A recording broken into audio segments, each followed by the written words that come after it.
Inkosi Sipho Mahlangu bekasebenza ngemandla alwela ukufufukisa tindzawo letisemakhaya. Bekanetinhlelo ke tekulwa nebuphuya kanjalo nekweswelakala kwekudla. Inkomo ilelisengwa. We have lost a visionary, a young person. We have lost a dreamer. The person who has been fighting for developmental monarchs. Silahlekelo khulu sisitjhaba seMoroka ngoba siyayibona iragelo phambili netuthuko kade sele ayiletha khulukhulu lapha eMachirini.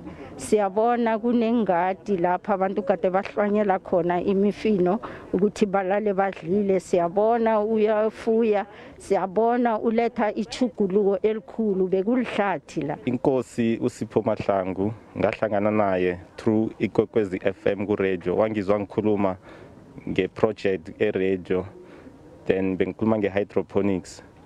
After ukukhuluma nge-project le wangifonela sahlangana ePitori.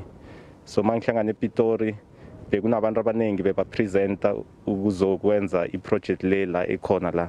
So nami I was one of them. Ngithe mangiceda ukupresenta then batsho i-National House of Traditional Leaders.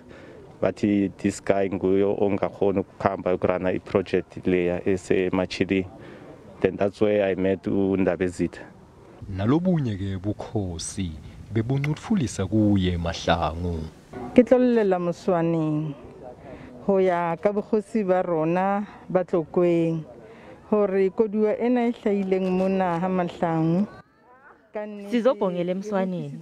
Nathi sizwe ubuhlungu kakhulu ngokundlula emhlabeni kwenkosi uMahlangu. Jonong re le mona tjenana ne re tlolela Mswaneng. Aqhubeke njalo ke malungiselelo emngcwabo lokhetsekile losipesheli. Umbereko lo akusingewethu khulukhulu, umbereko wombuso. Nimzwile upresident nakasho ukuthi umbereko lo uthethwe yi-office lakhe njengoba kuyi-category 1 kunezinto bona abazihlelako. Thina simndeni nalokho singajamela icadi siyahelebha lapha nalapha. Kusengakacaci noko ukuthi utawube akhona yini kulomngcwabo Mengameli Cyril Ramaphosa.